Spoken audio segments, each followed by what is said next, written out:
মই পংকজ কুমাৰ দেৱ আৰু মই উপস্থিত আছোঁ হাফলঙত। অহা 4 মে তাৰিখে যি ভোট গণনা হ'ব, এই ভোট গণনাত গোটেই দিনজোৰা যিটো আপডেট, এই আপডেট আমি দি থাকিম। হাফলঙত কংগ্ৰেছ প্ৰাৰ্থী মন্ত্ৰী নন্দিতা গৰলছা, বিজেপিৰ ৰূপালী লাংথাছা আৰু NPP দলৰ ডেনিয়েল লাংথাছাৰ মাজত হ'ব ত্ৰিকোণীয়া যুঁজ।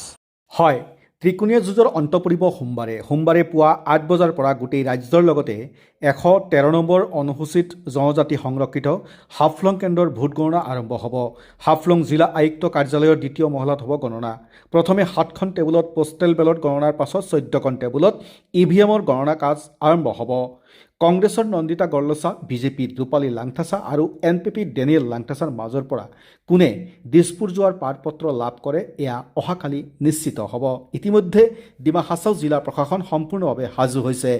গণনাৰ সকলো ব্যৱস্থাৰ লগতে নিৰাপত্তা ব্যৱস্থা অধিক কটকটীয়া কৰা হৈছে।